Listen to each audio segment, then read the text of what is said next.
Okay, so I am online just checking my audio, video, and also sharing this link with my community people. So, oops, in case they can join, they want to join online. Give me a hi, hello. I've opened the chat. Super. Gonna open my presentation too, just keeping it ready for you all. Just making sure that everything is in place. All right.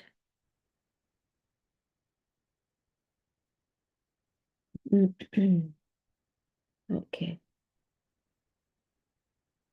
So let's talk about decision making and what angle are we going to look for today's episode.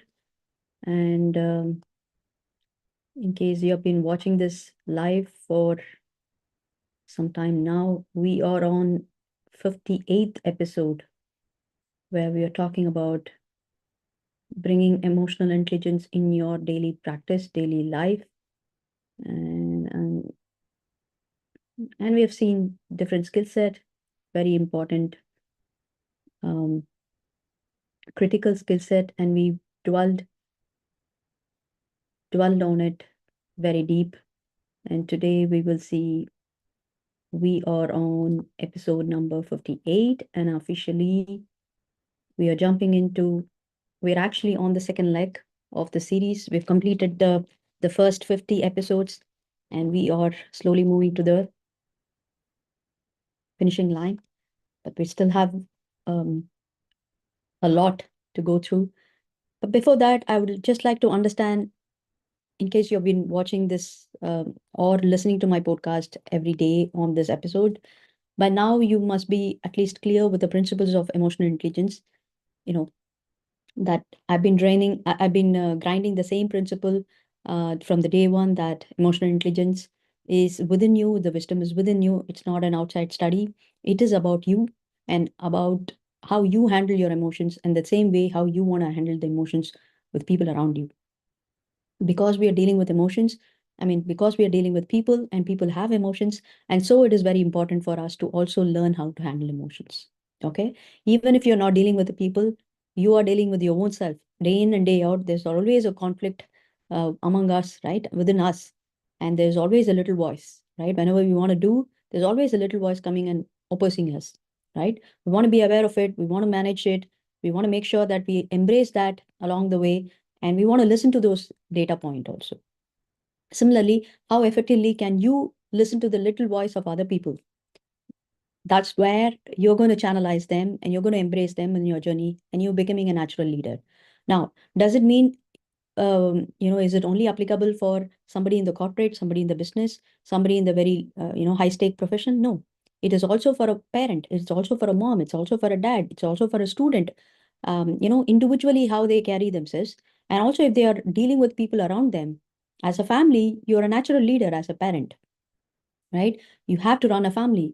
Family is full of people, and so in essence, what I'm saying is emotional intelligence is not restricted to only one set of people, one set of group, age group, or one set of religion. No matter wherever you are in the world, whichever part of the world, whatever religion you are part of, whatever streamline of business you are into, any work domain, any age group for that matter, everybody needs emotional intelligence. Okay. On that note, even the context is very clear. Right now, we are driving into, bringing out emotional intelligence in you using your own brain skills, left brain, right brain, and midbrain skills. So we have been, uh, you know, dwelling into critical skill set, like critical, we started off with resilience. How do we approach using the left brain, logical brain resilience, and then emotional brain resilience? And what happens when it fuses together? And what are the advantages when you are resilient as a parent, as a leader, as a business entrepreneur, as an individual? We saw all that angle, and then we went on to critical skills, critical thinking, emotional insight, empathy, problem solving, proactivity, emotional agility. And we also saw deeper aspects of decision making. And I think with today and tomorrow, maybe one or two episodes left on decision making. With that, I think good amount of time we have spent to learn those importance of those skills and the application of it. What are the strategies that you can, make use of it in your daily aspects? And along with that, we also saw some leaders who are exhibiting these skill set and how have they been successfully establishing these strategies in their industries. Okay. All being said, today we will dive into another interesting episode on decision making as such, because intelligence is basically, driving you to become a leader within you and outside you, for which there needs to be a self-awareness in you. You have to be highly aware, first of all, and then you have to be a decision maker. If you are a good decision maker, people would like to follow you, right? Your own choices have become better in your life, which is, enhancing your well-being, enhancing your living. So you will be able to adapt it and, teach it to others also. People would like to get inspired. So naturally, you will become a leader. And then the ability of you to become self-driven. So there are only three secrets to become an emotional intelligence, or three labels for somebody to be an emotionally intelligent person. Everything subsets. Everything falls under this bracket only. Being aware, highly aware, being able to decide really well, make good choices in life, and then how are you leading yourself and leading others? That's all it is. So thereby you're going to be learning social skills, communication skills, relationship building, empathetic building, empathy skills. Your motivation skills will come, and how are you balancing your risk and benefits? How do you take, and how are you, consequentially thinking about the consequences and benefits towards it, and how are you navigating to move on if you're stuck? And then how are you more aware of your own patterns, your own emotions, your own triggers?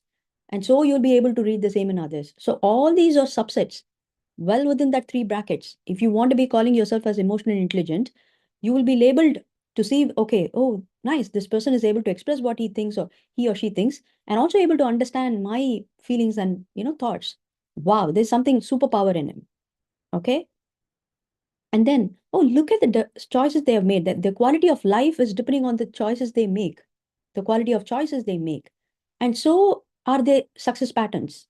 So if they are successful, that means their choices are really working. And then the third important thing is, not only they are aware of themselves and the people around them, not only they are making good choices for themselves and for people around them, they're also able to teach and motivate and inspire other people around them. You see, these are the only main labels if somebody wants to be emotionally intelligent. But we're going to see how are we going to arrive at that spot, because we want to be also that position where people would like to see us as an emotionally intelligent person. And how are we going to drive ourselves to that position is what we are going to see today. Okay. And today being, one second, I'm just going to make sure that, yes. Today, when we are talking about, balancing the risk and opportunity, the episode is driving you to this angle. Okay. So far, we have seen how to first, we started off seeing how decision making can be aligned with your goals and with your values, core values, and how can you align your goals with your core values so that your decision making becomes very solid, very authentic for you. And then we saw about how are you going to apply the consequential thinking. Now, taking one decision is one thing, but then are you seeing the other implications around it? What are the factors that you need to consider? And then what we saw is evaluating the risk and benefits. Okay, the ability to evaluate pros and cons before even arriving or jumping into action. So that is also a great deal of decision making. And then we saw how not only evaluating, also jumping into action, because that's how your decision can be even measured whether it's serving you or not. And then we saw how parent-based decision making has to happen.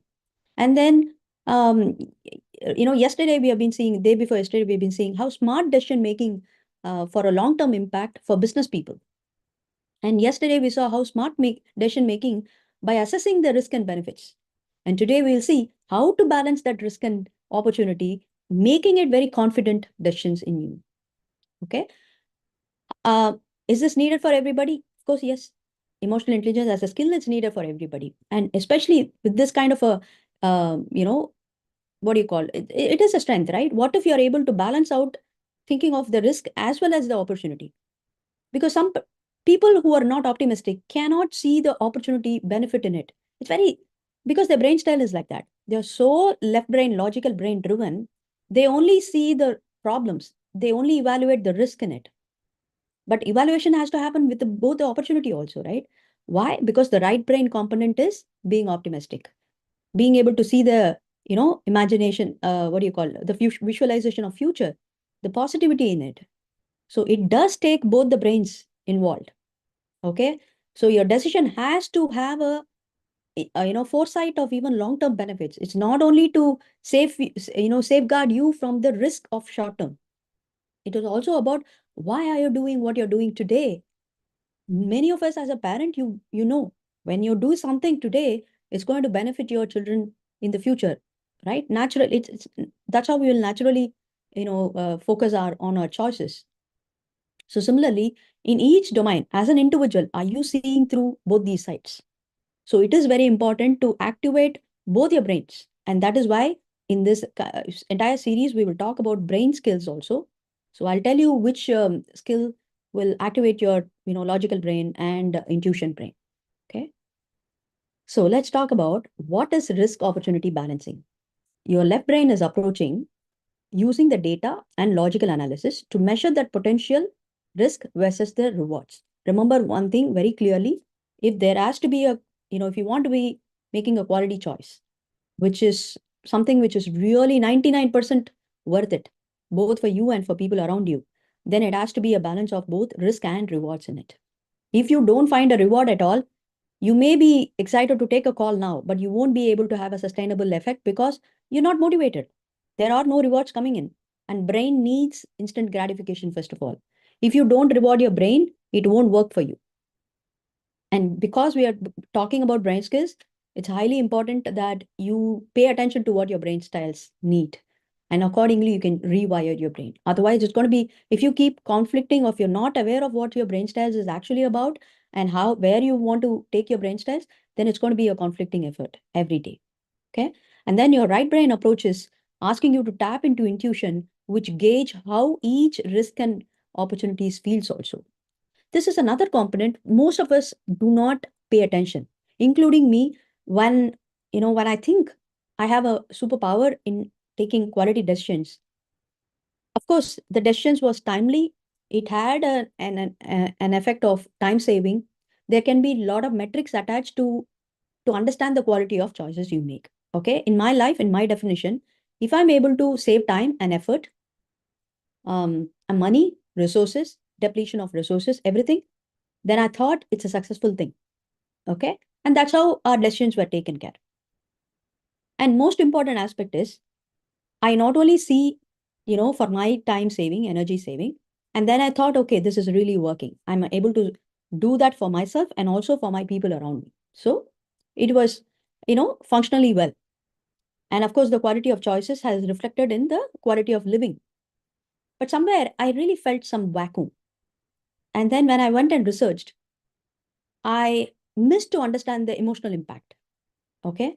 Of course, I did it for the happiness of my family because one of the core values for me, top three values is freedom, family, and services. Okay. So I could take a check, tick a mark, put a tick mark for my freedom because it is allowing me to have a freedom from time and, money and all that, energy, focus, everything is clear. I thought I'm okay with stress also because it is saving my time and energy. Okay. And then why am I doing this? Both for myself and my family. Okay. But little did I know that my emotional well being was not given preference in my own choices. There's nothing to be blamed from outside. Was I happy doing certain things? Initially, the motivation was there, but why is it not sustained? Is something that I kept on asking. And then it, pointed out to my core values. So I split emotional intelligence as such. I told you in the beginning, these are principles that we need to remember that anything we want to exercise in emotional intelligence is not always for others. It is also for you. When we talk about empathy, it's not always others' empathy, standing in others' shoes only. What about your own shoes? What if your own shoes are torn? That's when I started to think about the self component. So for me as a person, I neglected that. So I want to make sure that I take care of that self-component also. And I start working on my goals according to it. So your values can also change, but the values remained in it. The angle that I dealt with my values changed. Freedom remained the same. Family remains the same because these are my core values. And services remains the same. But somewhere there was a missing gap that I found out that I was doing it for others' perspective. Freedom for others. Okay, I could save some money. I could earn some money because I was able to contribute to my family. Thereby, I was doing a service for my family. And then I was able to give them a freedom. But was I having the freedom from stress? Was I happy doing it? And family also means myself also. So that was a great bulb on moment, but that happened with a great knock in my head. So you don't have to go through that. And that is why this entire series is not just a learning for me. I mean, for you, it is also a learning for me in the due course. So let's talk about how you derive the risk and opportunity balancing using a left brain and right brain. We spoke about left brain approaching, making use of the data point, logical analysis to measure that potential risk and rewards. And your right brain effect is using your intuition ability to gauge how each risk and opportunity really make you feel. Not only you, how is your decision making an impact, emotionally impact on your child, on your spouse, on your team member, on your business? Everything has to be taken care. On that note, you are able to activate both the brains together. Okay. Then if you are able to do that way, suppose you are able to have both the data in sync so that you're not blind spot. You are aware of both the emotional impact because imagine you're buying a house. You may have, taking care of the budget, accessibility, making sure that it is a, city center and schools are accessible, a great neighborhood and all that. Okay. And the facilities, it's fully equipped, technically equipped house and all that. But is your family happy moving from that place to this place? If not, then what do you need to do for that? Is something that you have to ask question, right? Of course, a lot of many decisions in our life has to have some sacrifice, but how has it emotionally impacted, and how are we balancing that? So that is exactly what we will see. Even though you want to take that decision of buying a house, because buying a house has its own, ifs and buts. Okay. But how are we embracing the emotional impact also? We cannot disregard it. Okay. There is some impact happening that will definitely get expressed in conversations or in eruptions. Somewhere it will get expressed. What if your children is totally not happy? They're taken aback. Maybe there is a teenager in the brimming youth. They had to leave their, friends, closest friends, and they are waiting to form another set of friends. It's not happening to them, and it is impacting them. Are you aware of it? Is all the question. Suppose you are aware of it, you will have to work on it, right? But suppose you're not all aware of it, you won't even have to, you will not even, have an idea that it has been impacted on them. And a teenager getting impacted in his teenage life, in her or his or her teenage life, has a huge hole, dent in their life. So if only you're able to address that point of view, then at least you did some, you paid that attention. You don't have to regret. But if you're not, then it doesn't become an informed decision also. And in the previous episode, we saw what happens if you don't have that evaluation. If it is not an informed decision, you will end up in regret. Okay, even though the home could be really luxurious and really high tech and all that, great schools, great neighborhood, and all that. Suppose the family members are not happy, then the entire decision is not of a qualitative decision, right? Similarly, what could be the advantages and disadvantages when you are exercising this skill? Especially when we are talking about brain skills, you need to also understand what if you overdo on it. Let's first talk about the positive of it.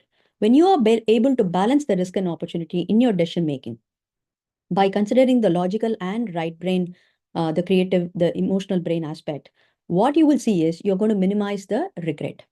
Carefully weighing these both will reduce the likelihood of future regret. Then it becomes an informed choice. Considering both these sides, it'll be a well thought out decisions. And then it's going to increase your confidence level because balancing risk and rewards boost confidence in decision making. Okay. Then let's talk about overdoing on this particular skill. Suppose you are a person sitting and, wanting to balance the risk and reward. Sometimes in life, you might have to take that risk now. Maybe in the long term, you will find the benefit. You may not see the instant gratification, but are you okay to, do you have the confidence in taking that call? What are the validations that you are getting? Sometimes it could be rewarding and less risk. Okay. But do you see that balance? So now, if you are able to see the balance, make sure that you don't overdo, because sometimes you have to get into action. If you keep on thinking, okay, let me bring the balance, let me find out, okay, there are 3 points which gives the risk, and there has to be 3 points which has to have a reward. Otherwise, I'm not taking this call. No, that's not how life works. The point is, are you aware of doing such an exercise? And are you doing that exercise? Over and above, if you cannot find the perfect match, at least 80% make sure that you have the match, you have the balance. 80-20, always remember. You can work towards that 80% success. And rest of the 20%, you have to leave the life to go on with it. If you conflict and if you're stubborn, that all 100% perfection is a myth, actually. And what will let you to do progress is only relying on 80% success. That's it. 80% input. If 80% input is there, if 80% gut feeling is there, go ahead, jump. But if you overdo on it, thinking and waiting for the balance to come, it is never going to come. In fact, you will have the other consequences, like it will, eat away your time. Weighing that option can slow down decision making in fast-paced situations. And it is also having a risk of overanalysis paralysis, and thereby uncertainty a lot. Sometimes risk and rewards remain unpredictable despite careful consideration also. It might be misinterpreted. So you will have to jump onto that, consideration of 80% information with you.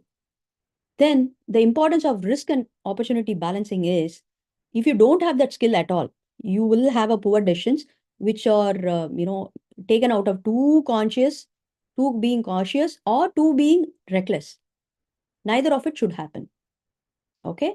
And then if you have this kind of a balancing thinking, you're going to have a confident decision making, capitalizing on rewards while minimizing the downsides of it. Statistically also, business wise, actively managing risk opportunity balance, that kind of a balance also have a 30% higher risks and innovation rate according to the corporate data. Okay. Now imagine you have this success rate in your personal life. Will it not benefit your family? That's all we want to do, right? We want to save time. We want to save energy. We want to save that money. We want to save that resources so that we can use that bandwidth to improve our standard of living. So it is needed for everybody. So typically, entrepreneurs who want to make big decisions about business expansion or investment, leaders who want to manage the company growth and future risk, and professionals considering career changes and financial investments, or personal life, your family goals, long-term goals, education, marriage, buying a home, or any investment for that matter, everybody needs to understand the risk and opportunity balancing. Let's talk about where exactly can you apply. Let's talk about business growth, a scenario where a startup founder evaluating risks, entering a competitive market. What happens? What kind of evaluation goes on? For example, a food delivery app being launched in a market, dominated by Uber Eats and DoorDash. What happens? So when Uber Eats or DoorDash happened, they literally took over the market, because when they, back in India, it's Swiggy. Okay. It all happened because of pandemic. Imagine they used that particular time as a scenario planning. And they also know there is a huge demand for delivery purposes. And and of course, the domain has been always food. Okay. Which can benefit the juggling people. It could be a dad or a mom or as a family as such. So then they tap into that kind of a need, the problem in the market. So they clearly match the need and demand. And thereby their technology or their product that they launched has successfully balanced out. Okay. So similarly, you will have to consider, if you want to balance in your business, what you need to consider is high customer acquisition cost without a potential 20% market share is okay. Okay. through, you can create a loyalty program, or you can create a huge discount programs, pre-launch offer, as long as you're able to match the investment with that of the capturing acquisition data. Very, very important. This I'm talking about on a, one kind of a scenario. But again, we have a physical business and we have a digital format. Digital format has a different, so the same acquisition cost could be different in different platforms. Accordingly, you'll have to use the metrics. But if there is a scenario for you to evaluate this kind of a risk and opportunity, are you seeing both the sides is all that matters. And accordingly, you will have to plan it. Then when it comes to analyzing the investment part of it, how you're going to analyze is making sure that you're evaluating potential returns with that of risk of investing options. Okay. It could be a simple thing like a tech stock of 20% growth potential with higher amount of volatility. Volatility happens because of not only the product, the time of the launch of the product, the market demands, the market future trends, and the current expectation. All these can be even the current base of customer programs. The success rate of current programs can also be adding to that point. So you will have to take that analytics, and of course, as a if you have a digital platforms, you'll have to take that interface, user interface data point. You'll have to collect the feedback. You can do so many research based on the analytics that you are working on. Okay, thereby you're taking the analytical point and then balancing out from that metrics, how can you divide as a risk and the potential opportunity in it. When you look at the opportunity, you'll have to have a forecasting eye. It may not be an opportunity now, but you need to have that forecasting eye. By how? You will have to have a backup data with your using your current data point that you have gathered. So you're going to weigh that high risk, high reward options against the stable and low return choices. And then accordingly, you choose it based on your business value. Maybe your business value is like traditional approach, a long-term approach. Accordingly, you'll have to choose the equity method. But if you are in a, very aggressive and progressive growth, then you might want to look for a startup kind of a business point where, maybe you would like to invest on AI, which is fast pace, or Bitcoins, cryptocurrency. So that will give you both the thrill and fast growth, because it will definitely have a higher risk. So on that note, you will start accepting the risk tolerance, and as well as you will align your goals according to that risk, because the traditional low risk business need not have that kind of a progressive and aggressive marketing approach. But when you are looking for the other way of, I'm not saying quick rich programs, but quick growth, then it has its own risk. Accordingly, you'll have to decide. Okay, you're going to choose investment aligned with that of your values, goals, and risk tolerance only. Right. So we all do this in our personal lives also. Let's talk about career moves. Okay. So lower the risk in position, it would have predictable advancement path and stable benefits. Okay. It is very predictable. If you don't want to take a risk, you won't switch jobs. And if there is no risk, and then you'll have to go with whatever you have it definitely gives you a stability. Maybe the same benefits will continue. You can take care of the rest of the things. Sometimes if you have a family, you would have put them into some, regular schedules, and that doesn't get disturbed. But if you are a person who is looking for an, established Fortune 500 company versus the startup company, then you'll have to change your mindset, change your way. The pace of you rendering work deliverables itself will go for a turn. Exactly. When it is a startup role, what happens is higher risk position with that of a potential rapid growth and equity rewards. Okay. So joining a AI startup founding company as a head of operations will have a lower base salary only, even though it is a head of operation, because it is a startup. Okay, because it has a high risk, you can even scale up. So thereby that scaling up time is also there, but you will also have the opportunity of scaling up very quickly. When you compare the stable corporates, because in stable corporates, the structures are very clear. This is the progression journey of an employee from level A to level B. This much is the amount which is established. But in a startup company, you can bypass that because there is a high risk also involved in it. According to that, the rewards and payment will also differ.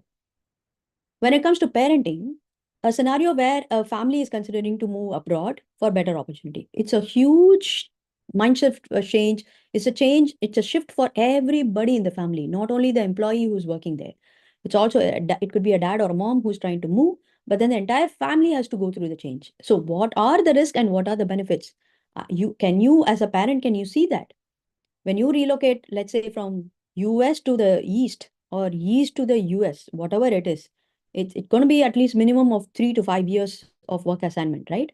With a better salary and international school opportunities and all that will come in place. But have you thought through the risk and benefits, right? In this angle, like let's say the children has to face, what is the risk? They have to face the challenges of from leaving their school friends, the old school format, the old way of conducting themselves. Sometimes it could be a bilingual problems.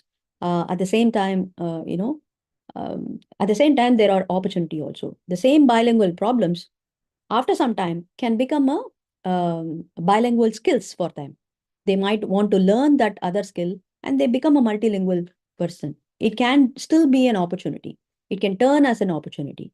And the same risk of leaving their old friends set up and coming to a new school, maybe they get a more, valid friendships, closer friendships, and they also evolve. Maybe the education system itself is upgraded.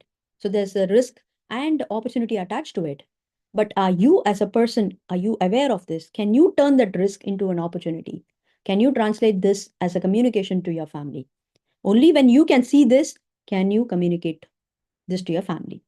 So similarly, are you having an eye to balance the risk and opportunity in your eyes? Because not everything as a long term, especially as a long term decision that you're taking, gratification will not be immediate for anybody to tangibly see.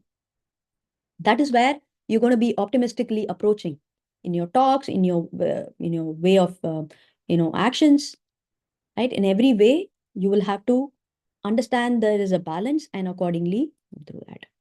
Applications in your health decisions also, you're going to assess the event, potential health benefits of any treatment you want to go, because initially when we switch treatments, right, there's always a conflict. Should we go for a traditional setup, or should we go for alternate medicines and all that? But there is a time for everything to replicate its results. But can you hold it? Can you take that risk? Can you be in the pursuit? And can you consider the weighing risk of complications and side effects? Are you aware of it? Are you taking an informed choice? Or you're blindfolded and you're just jumping impulsively? You'll have to be deciding by assessing, weighing, and deciding, then finally deciding, making as an informed choice. Before you make an informed choice, there are other things that we need to take care. What are all those?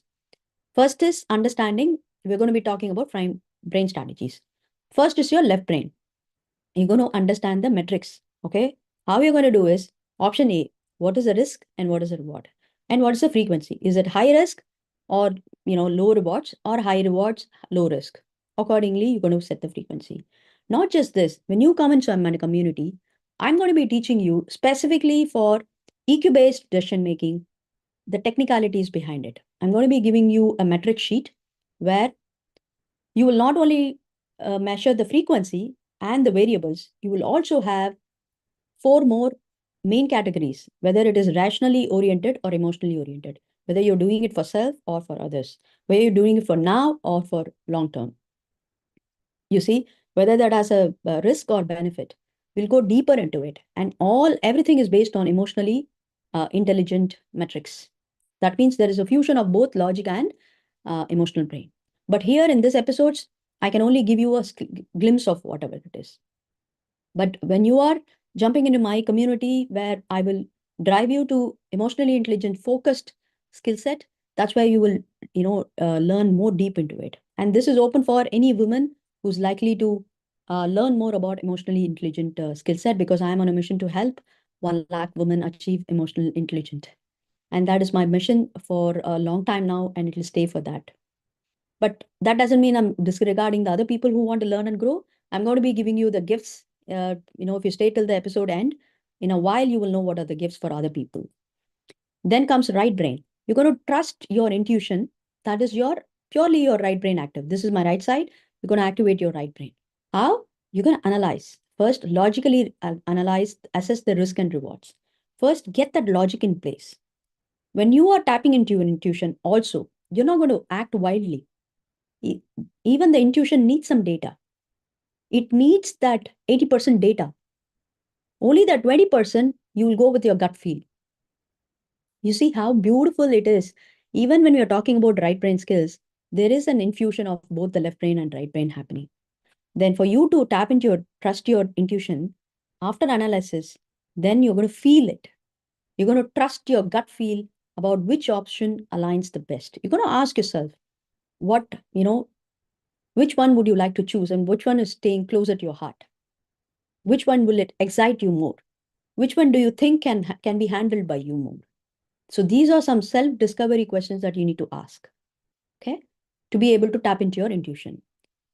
In my community, we will speak in deeper, but then in the interest of time, I've given you some self-discovery options also. I'm going to be giving you the reward also in the end. Then we are talking about another left brain strategy where you're going to consider the long-term impact. How you're going to do that is first, you need to understand the present situation of immediate benefit and risk of a decision. Because for you to relocate, you need a first point of action, right?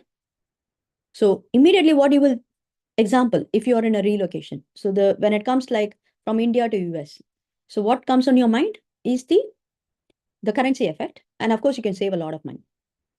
That one thing is practically coming to all of our minds, right? So that will be the immediate benefits.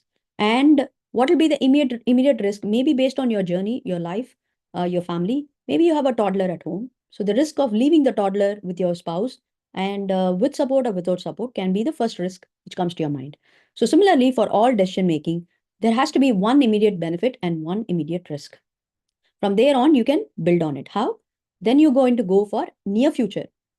Immediate will be in 1 month's time, starting from 0 to 30 days. Near future will start from 30 days to somewhere in 6 months or let's say 1 year. So that will be the near future. Nowadays, I would not even say 1 to 3 years will be a near future because it is even more faster nowadays. Anything can happen. I'm saying not in terms of safety per se. So many things are churning in the world today. So, anything between 6 to 12 months is the near future.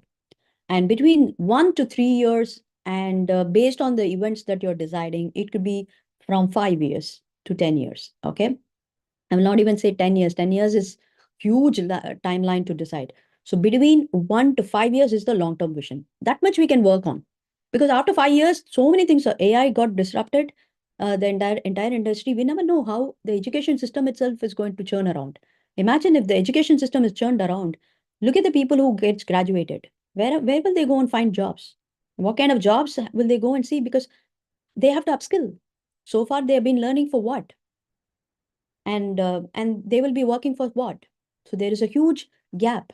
And imagine for those people who are still in the pipeline of being studying the same not upgraded studies. So where will they fit in? It's going to be a huge churn. So let's consider 1 to 5 as a long term. And then are you able to see through? That's all you want to know. And then you're going to consult also both the brains. Strategy is to consult. At this day and age, without taking external views, you cannot have an informed decisions. In fact, even talking to your own child can be considered as an external view. And they will be happily be involved in your decisions. Okay. You're going to talk to industry experts, financial advisors, your mentors. In fact, have a coach for every domain of your life. Health and fitness, relationship, marriage counselors, for your pediatricians, health counselors, have a coach for emotional well-being, financial well-being. There are so many things. Wherever you need help, it's better to go to an expert by paying, because when you have a money exchange, it'll be a valid transactions. So you'll not be misguided or misled. Okay, figure out, and based on that, if you have people like that, okay, it could be an elder in the family, it could be a friends, it could be your neighbors, it could be your own mentors in the office or in your life. Grab hold of them and ask opinion before you jump into any conclusion. And then you're going to take incremental steps. With this, you're going to start small. Okay, begin with small scale test. Maybe do a pilot project or talk, practice this with your family people, friends people, and you will get an idea. Okay, if you're launching a product, just give a freebie to somebody to go through the product, give them ask them to give their feedback to you. So that's how you start small. Okay, and then you are going to evaluate from where you are and where you want to go and what is the missing gap, and then you're going to scale off, gradually increasing that investment or commitment based on the success. That is how you can get into the rewards, because directly from risk you cannot jump into rewards. Now we're going to talk about Ratan Tata, whom we all know that he is considered as one of the, he's an Indian, he was a prominent Indian industrialist, philanthropist, renowned for his Tata Group leadership. He's one of the India's largest, most respected businessman, who just passed away in October 2024. I think it's a tribute for him to be remembered whenever we talk about skills like this. Okay. Tata ventured into many industries. So they had their hands-on from aerospace, information technology, steel, electronic and electric car for that matter, energy, Tata Power, engineering and construction, real estate, automotive, chemicals, retail and e-commerce also, consumer goods, financial services, tourism and travels, Tata hotels are there, telecom, media, trading and distribution, and medical devices, and also non-profit trust. Because the leadership it was that way, because the person who led that entire industries was that way, and we are going to be talking about his leadership also. But I want to understand, as a EQ brain skills coach, I would like to eat somebody's brain styles, especially when I see their decision making has been really been effective, not only for them, for people around. That is a skill set I would like to adapt. Maybe I'm not yet a progressive, very successful entrepreneur in their line of thinking, but as a person, I have a mission to complete.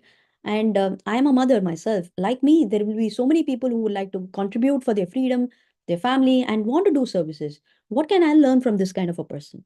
So when I looked at it, I understood that his left brain, that is logical brain, helped him use the data and market analysis, especially in the case of Tata Nano, which was the very, very prominent. And there has to be a mention on Tata Nano, because he brought automobiles access to mankind, to the masses in India. Because people in the, little less privileged families, car is a very luxurious thing. Having a car is a luxurious thing. Even sometimes in my own family, we are from middle class people. We never had an idea or need for a car. But then in our thoughts and dreams, having a car is for ourselves was a luxury. And Tata had brought that dream to reality for a lot of people by introducing a very small car. Okay. And that stood out really well, and it invaded the market.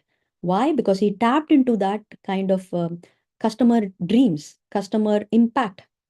Okay. So his right brain skills allowed him to have that intuition about long term benefits of affordable transportation also, right? Inside a car, maybe it could be a very small four-seater, five-seater car, but it could have its own benefits. A lot of families can drive with a pride and take care of themselves in the hot sun or rainy season.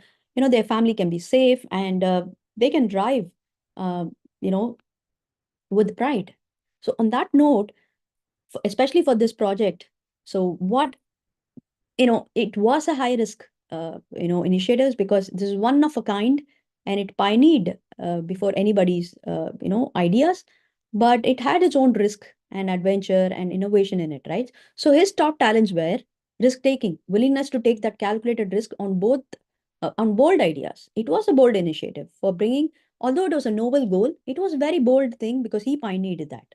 So he had that risk taking in him. And then innovation, he balanced the creative thinking with careful market analysis also.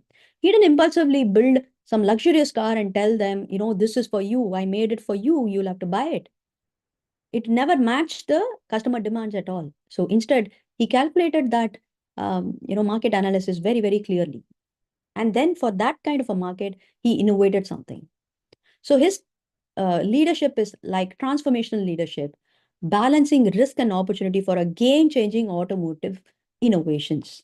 Okay.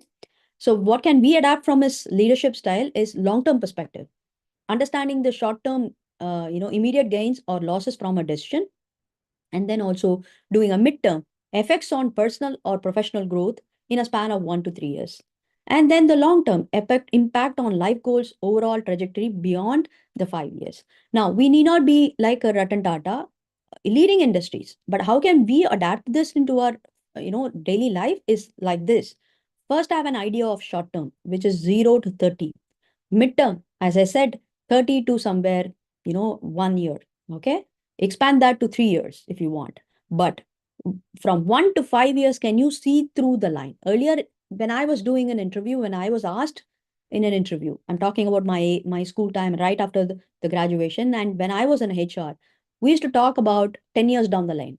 Now it's no more 10 years. It's only 5 years down the line. If somebody can see through it, then they're highly aware. Okay, not just about themselves, about what is happening in the market. So I have that eyes of 5 years down the line. And accordingly, you align your goals and daily transactions. Okay. And also comfort with, calculated risk. Get comfortable. First, take that calculated risk. Calculate first the risk, what it is, and then take that risk. Without you just having a calculation, it's not going to help you. You'll have to take that risk and be comfortable of taking that risk continuously. Only then you can take the bigger risk. Okay. So in personal life, willingness to take risk in relationship or personal growth is very, very important. So you and me as a person, we are not going to have a risk like Ratan Tata because they are leading so many industries. So will be their risk. So in our lifetime, what we can do, how much can we take a risk, practice taking a risk or practice having that risk tolerance in our relationship, personal growth, and in our family goals. Okay. And in professional life, if you are a working person, then you get comfortable with career risk or business adventures. Now, taking a career risk doesn't mean you keep shifting your jobs just because you want to practice taking a risk. It has to be a calculated risk. Okay. It cannot be an impulsive decisions. Similarly, as a business person, I don't have to say endless risks, opportunities are there. You just have to turn your risk into an opportunity by taking that comfortable, calculated risk, which means you need to evaluate, you need to balance. So go back to that episodes when we started. You also have to align your goals, risk and balances, checks and balance everything to your values also, because it all starts with your values. Just because somebody is asking you to practice that taking a risk, just like that, you cannot take risk. You have to go back to that, uh, you know, vision board to understand, is it aligned to your values? That is what is calculated risk. All right. Now, after this, what you're going to do is develop taking that risk, balancing skills. How do you do that? You're going to learn, study decision making frameworks and risk assessment techniques also. Upskill yourself. How can you take that risk? In what measures can you take that skill? And you're going to practice that. Okay. In small decisions in life on a daily basis, you have to start practicing it. Then start reflecting. Okay, now that you practice this, is it working or not? If it is working, you're going to continue. If it's not, then what is the missing element? You're going to reflect. So all these are brain strategies. Reflection is a brain strategy. Practicing is a brain application is brain strategy. Learning is a right brain strategy. Okay. Then at this point of time, if you have any questions like how are you having this evaluation frequency? How often do you even consider taking risk and rewards together? Okay. And then what kind of data are you using it? Do you even consult an outside person? And what is your intuition trust percentage? How well do you trust your gut feelings, or do you rely on your logical data only? So questions like this can be daunting. And as usual, you know what gifts I have for you to assess this kind of a super skill in you. So I have a gift for you called EQ quiz bundles, where you can assess this skill right now today. And of course, the link is given in the description. And for 100 episodes, this quiz is not yet prepared. But when it is prepared, it is coming out to you for a lifetime. So you can assess it right there to understand whether you already have the skill in you or not. Suppose you are a person who can balance when you are looking for, when your spouse is saying relocation, okay, to US, you don't immediately bounce back. You don't immediately, get shocked. Instead, in your mind, you will start calculating the risk and rewards, and you will somehow be able to balance it out. Okay, if you already are that kind of a person, super. Suppose you think there is a room for improvement, that you need to learn this skill set, then there is a gift for you. Okay. So you can assess that and also learn the gaps in case you have not been able to improve in some areas. Maybe you're not very good with consulting others. How do you approach them? And what is the implication if you don't? So those things will be there in the questionnaire. It's a self-assessment questionnaire. Okay. And the results, they'll be scoring for you. There'll be right answer and wrong answer. And wrong answer, you will have some tips also there. So it'll be all be coming published to your email ID. So it'll be one of a good learning also there. So I'm giving this for all the 100 episodes. It's going to take a little more time, but when it's ready, it is out there for lifetime access. But you got to earn that. It is out there for a cost, but I'm willing to give you free of cost. It is totally out there for free of cost to you. All you have to do is put down your top 3 learnings as an insight in the comments below. So somebody who's been watching this, I know there are regular watchers on the, listeners to this episode. If you're not been taking action, please do that today. Okay, top 3 insights, whatever you are learning, or it could be even more from your own experiences. Put it out there. It'll be an inspiration both for you, for me, and for the listeners. And I'm going to spot you as a winner and give you this 100% free coupon code. So you can access this any number of times. Remember, 100 episodes, 100 quiz formats you're getting. I'm sure at the end of you finish the 100 episodes, somewhere you would have definitely gotten something instilled in you. Okay, it's going to come to you to your rescue when you need it most. And there are, workshops for women, exclusive for women, to dwell more on this EQ brain styles. In fact, you will figure out what brain styles you will have when you come to that workshop. I'll tell you how to pick up your reports and all that.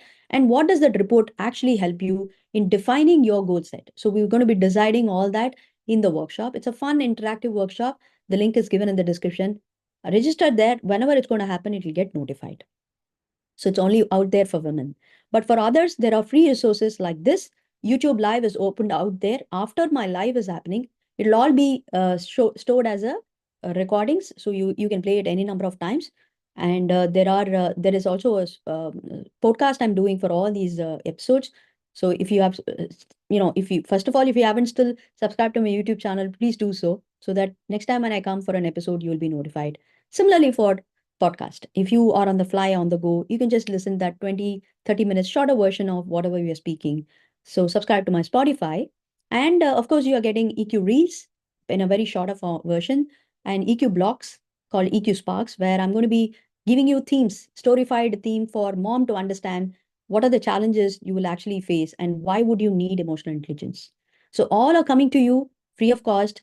And if these kind of episodes really resonate with you, at some point of time, you think, this is what I would have, I wish I had this earlier, or this is something that I needed now. So if that is so, give me your love symbol, like symbol, add some comments. I will know that it is inspiring you, and that will inspire me more to do this kind of series. Okay. And also share it with somebody whom you think it's most needed, because you never know, somebody out there could need this most. And you be my arm to extend that services to others. And you will gain some karmic points also. Okay. With that being said, I'll see you tomorrow with another episode. Stay tuned. Bye bye.